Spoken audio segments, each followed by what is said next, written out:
राधा स्वामी जी। आज के सत्संग की वाणी स्वामी जी महाराज की है। संसद के वचन, सतगुरु की मूर्त हृदय बसाए, जो इच्छे सोई फल पाए।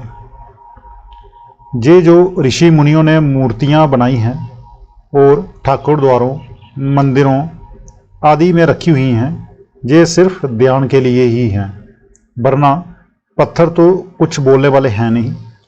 जो ये मूर्तियां हैं, चाहे अवतारों की हैं, बलियों की हैं, या किसी और की, ये बेजान हैं। बेजान चीज़ जानदार चीज़ को कैसे खींच सकती है? कभी नहीं। सो कहते हैं कि हमारा सिवाय सतगुरु के और किसी के साथ प्यार नहीं। अगर कहीं जंगल में हमारा कोई रिश्तेदार मिल जाए तो हम उसे प्यार के साथ बाहों में भर लेते हैं। इसी तरह जब अंदर गुरु का स्वरूप प्रत्यक्ष हो जाए तो बड़ी खुशी होती है। वह स्वरूप बड़ा खूबसूरत और इतना प्यारा है कि उसे देखकर आंखें तृप्त ही नहीं होती। वह वहाँ खड़ा है, जिनका मन हिलता है वह कहते हैं जी स्वरूप आता है और चला जाता है। स्वरूप तो वहीं खड़ा है, उनका अपना मन आता है और जाता है। जिस तरह जब हम रेल में बैठे होते हैं और रेल चल रही होती है, तब पेड़ दौड़ते हुए नजर आते हैं। ये नज़ारा हम सभी ने देखा होगा। अब कभी पेड़ भी दौड़ते हैं? कभी नहीं, वे तो जमीन में गड़े हुए हैं। इसलिए आप ज्यों ज्यों सिमरन और ध्यान करोगे, आपको वहाँ ठहरने की आदत होती जाएगी। इसका नाम है सतगुरु भक्ति, सतगुरु सेवा। सतगुरु और कोई सेवा नहीं लेता। आपके धन की सेवा से जहाँ तो आपके लिए कोई मकान बना देगा या लंगर चला देगा, लेकिन अपने लिए नहीं। इसलिए गुरु भक्ति बहुत ऊंची अवस्था है। जिस तरह छोटा बच्चा अपने आप को माँ की गोद में दे देता है, वह बच्चे का पूरा जिम्मा ले लेती है। उसे नहलाती है, दुलाती है, खिलाती है, मतलब कि उसका हर वक्त ख्याल रखती है। इसी तरह अगर शिष्य सब कुछ सतगुरु पर छोड़कर अपने आप को उसके हवाले कर दे तो सतगुरु उसे सचखंड ले जाने का जिम्मेदार है। यही गुरु अमरदास जी कहते हैं, तन मन धन सब सौंप गुरु को हुक्म मानिए पाइए। अगर आप अपने आप को गुरु को सौंप दोगे तो जहाँ भी जाओगे गुरु आपके साथ जाएगा, हर जगह संभाल करेगा। जो सवाल पूछोगे उसका जवाब देगा। फिर वह क्या कहेगा कि आओ चलें। वह किस जहाज पर बिठाएगा? नाम के। और खंडों ब्रह्मांडों की सैर कराएगा। उनकी क्या मिसाल दें? वे अपनी मिसाल आप हैं। हम पर जितने भी बंधन पड़े हुए होंगे वे उनसे आज़ाद करते जाएंगे। पहले वे हमें सहंस दल कंबल में ले जाएंगे, फिर ब्रह्मा में, फिर पार ब्रह्मा में और फिर सचखंड में। अगर ऋषि मुनि बलि पैगंबर अंदर गए हैं तो इसी तरीके से, अगर संत महात्मा गए हैं तो इसी तरीके से। अनंत काल से जब से दुनिया बनी है यही तरीका चला आ रहा है।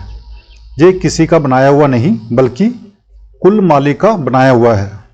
एक सत्संगी बाबा जी से पूछते हैं, हजूर जो सिफाती नाम है क्या वे मौसूफ यानी कि जिसकी सिफ्त की जाए यानी नाम के साथ जुड़े हुए हैं?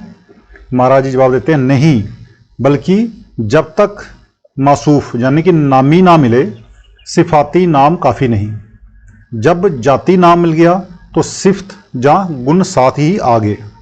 सो जो सिफाती नाम सतगुरु बताता है उसका सिमरन करो और 9 दरवाज़ों को खाली करके तारा मंडल, सूरज और चंद्रमा मंडल को पार करके सतगुरु को प्रत्यक्ष कर लो।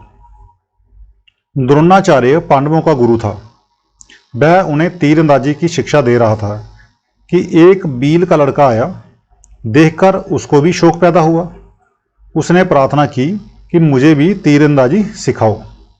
द्रोणाचार्य ने जवाब दिया, ए शहजादे, तू एक गरीब बील का लड़का, अब प्रेम प्रेम ही होता है। उसने क्या किया? द्रोणाचार्य के स्वरूप का ध्यान करना शुरू कर दिया। ध्यान कर करके उसे अपने अंदर प्रकट कर लिया। अगर द्रोणाचार्य अंदर जाता होता तो वहाँ भी इनकार कर देता। अब द्रोणाचार्य की उस प्रत्यक्ष मूर्ति ने उसे तीर चलाना सिखा दिया। द्रोणाचार्य शहजादों का इम्तिहान ले रहा था। उसने हुक्म दिया कि वह जो कुत्ता भौंक रहा है उसके मुंह में तीर मारो। सभी ने बारी बारी से तीर मारे पर सभी चूक गए। उस बील के लड़के ने भी तीर मारा जो कुत्ते के मुंह में जा लगा। अब द्रोणाचार्य हैरान कि एक बील का लड़का शहजादों से भी आगे बढ़ गया। उसको बुलाकर पूछा, तेरा गुरु कौन है? तूने ये तीरंदाजी किससे सीखी है? कहता है, आपसे। द्रोणाचार्य पूछते हैं, मैं किस तरह? कहता है कि जब आपने मुझे तीरंदाजी सिखाने से इनकार कर दिया तो मैंने आपका ध्यान करके आपका स्वरूप प्रकट कर लिया और उससे सीख ली। अब सिमरन क्यों किया जाता है? ताकि अंदर सतगुरु के दर्शन हों। जहां तक यानी कि दोनों आंखों तक शरीर सो जाएगा तो ऐसा मालूम होगा कि ये शरीर मेरा नहीं, यानी अष्टदल कंबल तक आत्मा खाली सिमरन के द्वारा चली जाती है। कहते हैं जिस वक्त ये जीते जी मर गया, आगे गुरु इसके अंदर बैठा हुआ है। जब सतगुरु को प्रत्यक्ष कर लिया तो सतगुरु इसे लेकर अपने घर की ओर चल पड़ेगा। प्रत्यक्ष सतगुरु का ध्यान फायदा करता है। सतगुरु मालिक होता है। गुरु नानक साहब कहते हैं, सतगुरु की मूरत हृदय बसाए, जो इच्छे सोई फल पाए। जब आप सतगुरु को प्रत्यक्ष कर लोगे वह आपके साथ साथ चलेगा। आप कहीं भी जाओ सतगुरु सामने है। सतगुरु का करो भरोसा, फिर करो ना कुछ अफसोसा। जब हम रेलवे स्टेशन पर पहुंचकर टिकट लेकर गाड़ी में बैठ जाते हैं, चाहे गाड़ी लेट हो जाए पर हमें यकीन होता है कि हम जरूर पहुंच जाएंगे। इसी तरह जब सतगुरु ने हमें नाम यानी दुर्धाम का टिकट दे दिया तो हम जरूर सचखंड पहुंचेंगे। ब्राह्मण पलट जाए, संतों का वचन नहीं पलटता। नाम का बीज कभी नाश नहीं होता, वह जरूर उगेगा और पेड़ बनेगा। अगर कोई सतगुरु से नाम लेकर उसका दुश्मन भी बन जाए तो भी सतगुरु से नहीं छोड़ता। संत दया लेकर आते हैं। अगर कोई उन्हें तकलीफ भी दे वे शराब नहीं देंगे। बर चाहे दे दें, लेकिन जो निचले दर्जे के हैं वे जट शराब देने को तैयार हो जाते हैं। जब सतगुरु ने नाम दे दिया तो आपका फर्ज है कि उसकी कमाई करके सतगुरु को सामने खड़ा कर लो। अगर कोई बीमार किसी डॉक्टर से दवाई लाकर आले में रख छोड़े और कहे कि बीमारी नहीं गई तो डॉक्टर का कसूर नहीं।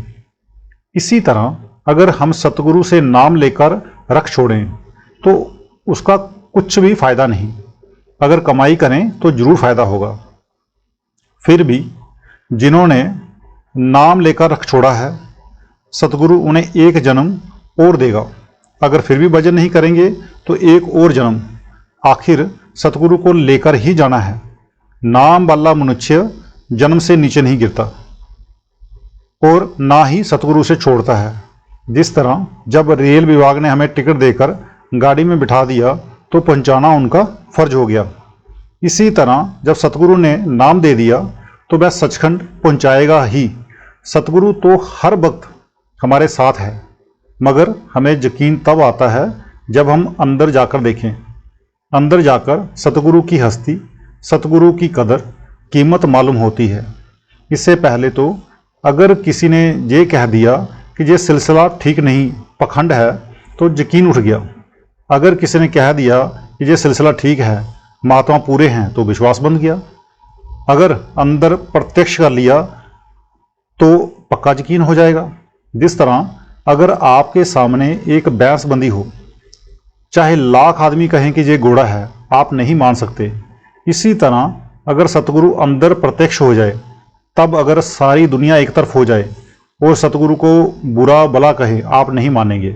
आपका यकीन, आपका विश्वास नहीं टूटेगा, क्योंकि आपने अंदर सतगुरु की पोजीशन को देख लिया है।